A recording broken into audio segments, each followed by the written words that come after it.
Hello दोस्तों, गुलविंदर जी के study में आप सभी का स्वागत है। दोस्तों, आज के इस क्लास में हमने सामान्य विज्ञान से आए हुए 30 बहुत ही महत्वपूर्ण प्रश्न और उसके उत्तर हम लेकर आए हैं जो एसएससी सीएचएसएल में पूछे गए हैं। और ये प्रश्न दोस्तों एसएससी सीएचएसएल के परीक्षा में बार बार पूछे जाते हैं। तो दोस्तों, अगर आप एसएससी सीएचएसएल की तैयारी कर रहे हैं तो यह वीडियो आपके लिए है। वीडियो को पूरा देखिएगा दोस्तों। वीडियो में आगे बढ़ने से पहले एक छोटी सी रिक्वेस्ट और करूंगा दोस्तों कि अगर आप में से भी कोई SSC, railway, banking, army police या फिर किसी भी तरीके के सरकारी नौकरियों की आप तैयारी कर रहे हैं तो फिर हमारे चैनल गुलविंदर जी के स्टडी को अभी सब्सक्राइब कर ले, क्योंकि परीक्षाओं में पूछे जाने वाले महत्वपूर्ण जीके, जीएस और करंट अफेयर से जुड़े हुए प्रश्नों की वीडियो हम आपके लिए लेकर आते रहते हैं। तो आइए दोस्तों, आज के क्लास के पहले प्रश्न की तरफ हम बढ़ते हैं। पहला प्रश्न है दोस्तों, पहला प्रश्न है कोशिका भित्ति किससे बनी होती है? कोशिका भित्ति जो है सेल्यूलोज से बनी होती है दोस्तों। तो ऑप्शन ए यहाँ सही हो जाएगा, सेल्यूलोज।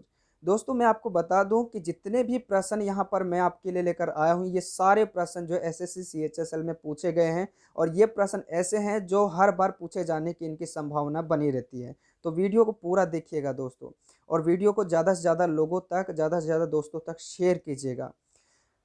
अगले प्रश्न की तरफ बढ़ते हैं, प्रश्न नंबर 2 की तरफ। केंद्रक में कौन सा तरल पदार्थ पाया जाता है? तो केंद्रक में केंद्रक द्रव्य पाया जाता है दोस्तों। ऑप्शन सी सही हो जाएगा, केंद्रक द्रव्य। अगले प्रश्न की तरफ बढ़ते हैं, प्रश्न नंबर 3 की तरफ। प्रश्न नंबर 3, जल की अणुओं में प्लाज्मा झिल्ली से चाल कहलाती है, यानी जल की अणुओं में जो प्लाज्मा झिल्ली है परासरण कहलाती है दोस्तों। तो ऑप्शन ए सही हो जाएगा, परासरण। प्रश्न नंबर 4, निम्न में से कौन सी सबसे छोटी जीवित कोशिका है? तो जीवाणु सबसे छोटी जीवित कोशिका होती है दोस्तों। तो ऑप्शन ए इसका सही हो जाएगा, जीवाणु। प्रश्न नंबर 5 की तरफ बढ़ते हैं, प्रश्न नंबर 5। प्रश्न नंबर 5 है क्यूटिकल अनुपस्थित होती है, यानी क्यूटिकल कहाँ नहीं पाया जाता है? तो पौधे की जड़ में नहीं पाया जाता है दोस्तों। तो ऑप्शन सी सही हो जाएगा इसका, जड़ में। प्रश्न नंबर 6, केंद्रक के अलावा डीएनए कहाँ पाया जाता है? तो केंद्रक के अलावा डीएनए जो है माइटोकॉन्ड्रिया में पाया जाता है। ये प्रश्न दोस्तों कई बार एसएससी सीएचएसएल में पूछा गया है, तो इस प्रश्न को अच्छी तरह से आप समझ लेना है और इसको याद रख लेना है। डीएनए केंद्रक के अलावा माइटोकॉन्ड्रिया में पाया जाता है, ठीक है। अगले प्रश्न की तरफ बढ़ते हैं, प्रश्न नंबर 7 की तरफ। प्रश्न नंबर 7 है दोस्तों, सेल्यूलोज किस प्रकार का पोषक तत्व है? तो सेल्यूलोज जो है शरीर में ऊर्जा देने का काम करता है और ये कार्बोहाइड्रेट के कैटेगरी में आता है। कार्बोहाइड्रेट का पोषक तत्व है दोस्तों। तो ऑप्शन बी सही हो जाएगा, कार्बोहाइड्रेट। प्रश्न नंबर 8, पादप उत्तक कितने प्रकार के होते हैं? यानी पौधों में जो उत्तक होते हैं वो 3 प्रकार के होते हैं दोस्तों। तो ऑप्शन ए इसका सही हो जाएगा, 3 प्रकार के, ठीक है। अगले प्रश्न की तरफ बढ़ते हैं, प्रश्न नंबर 9 की तरफ बढ़ते हैं। प्रश्न नंबर 9 है एडवर्ड जेनर निम्न में से किससे संबंधित है? एडवर्ड जेनर जो है दोस्तों चेचक के टीके की खोज किए थे, यानी चेचक का इलाज का जो है अध्ययन किए थे, यानी चेचक की खोज इन्होंने ही किया था, चेचक बीमारी की। तो ऑप्शन सी सही हो जाएगा दोस्तों, एडवर्ड जेनर जो है चेचक की खोज किए थे। प्रश्न नंबर 10, प्लेग किसके द्वारा फैलता है? तो प्लेग जो है जीवाणुओं द्वारा फैलता है दोस्तों। किसके द्वारा? जीवाणुओं द्वारा, यानी जीवों के द्वारा फैलता है, ठीक है। तो ऑप्शन ए इसका सही हो जाएगा, जीवाणुओं द्वारा। दोस्तों, वीडियो को ज़्यादा से ज़्यादा शेयर कीजिए अपने दोस्तों तक, लाइक कीजिए, क्योंकि आपका एक शेयर और लाइक से ही हमें मोटिवेशन मिलता है। तो मैं आपसे उम्मीद करूंगा कि आप इसी प्रकार से हमें मोटिवेट करते रहिए, ताकि हम आपके लिए इस तरह की जनरल नॉलेज से जुड़े हुए महत्वपूर्ण वीडियो आपके लिए हम लाते रहें, ठीक है। प्रश्न नंबर 11 की तरफ हम बढ़ते हैं।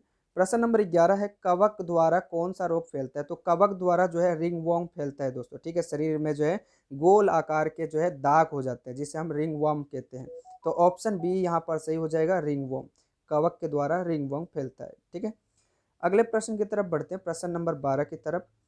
प्रश्न नंबर 12 है ईस्ट क्या है? ठीक है। तो ईस्ट जो है दोस्तों वो एक जीवाणु है जो कि खाने पीने में जो है एक तरह से जीव खराब कर देते हैं खाने पीने को।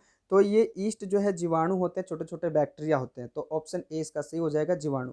प्रश्न नंबर 13, वायरस का अध्ययन कहलाता है? तो वायरस का जो अध्ययन है विषाणु विज्ञान जो है कहलाता है दोस्तों, ठीक है। विषाणु विज्ञान के अंतर्गत वायरस का अध्ययन किया जाता है। तो ऑप्शन सी सही हो जाएगा, विषाणु विज्ञान। अगले प्रश्न की तरफ बढ़ते हैं, प्रश्न नंबर 14 की तरफ।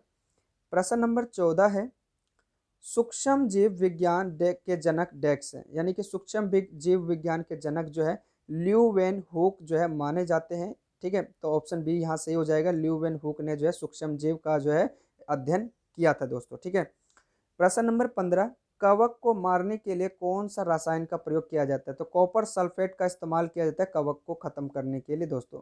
तो ऑप्शन ए इसका यहाँ पर सही हो जाएगा, कॉपर सल्फेट। ठीक है, अगले प्रश्न की तरफ बढ़ते हैं, प्रश्न नंबर 16 की तरफ। प्रश्न नंबर 16 है दोस्तों, निम्न में से कौन सा तेजी से वृद्धि करता है? तो जीवाणु जो होता है वो तेजी से वृद्धि करता है, फैलता है। ठीक है, तो ऑप्शन सी यहाँ पर सही हो जाएगा, जीवाणु। प्रश्न नंबर 17, जीवाणु कोशिका में क्या नहीं पाया जाता है? तो जीवाणु कोशिका में दोस्तों माइटोकॉन्ड्रिया नहीं पाया जाता है। ठीक है, तो जीवाणु कोशिका में माइटोकॉन्ड्रिया नहीं होता है, तो ऑप्शन डी यहाँ से हो जाएगा, माइटोकॉन्ड्रिया। प्रश्न नंबर 18, गुलाबी फफूंद का सामान्य नाम क्या है? तो दोस्तों गुलाबी फफूंद को जो है राइसोसोस ऐसे कुछ कहते हैं दोस्तों, मुझे उसका नाम क्लियर नहीं पता।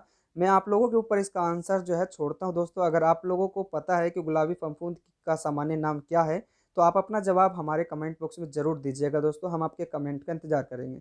फिलहाल मैं इस क्वेश्चन को आपके ऊपर छोड़ता है दोस्तों। ठीक है, प्रश्न नंबर 19, जीवाणुओं की खोज किसने की थी? तो जीवाणुओं की जो खोज है वान ल्यूवन हुक ने किया था। ठीक है, तो ऑप्शन ए इसका सही हो जाएगा, वान ल्यूवन हुक। प्रश्न नंबर 20 की तरफ बढ़ते हैं, प्रश्न नंबर 20। प्रश्न नंबर 20 है, रेड डॉट किस में पाया जाता है? तो रेड डॉट जो है वो गन्ना में पाया जाता है दोस्तों। ठीक है, रेड डॉट रोग जो है गन्ना से फैलता है, तो ऑप्शन बी यहाँ से हो जाएगा, गन्ना। प्रश्न नंबर 21, आलू टमाटर बैंगन किस संघ की प्रजाति है? तो आलू टमाटर बैंगन जो है वो सोलेनम नामक प्रजाति से संबंधित है दोस्तों, तो ऑप्शन ए इसका सही हो जाएगा, सोलेनम। अगले प्रश्न की तरफ बढ़ते हैं, प्रश्न नंबर 22 की तरफ।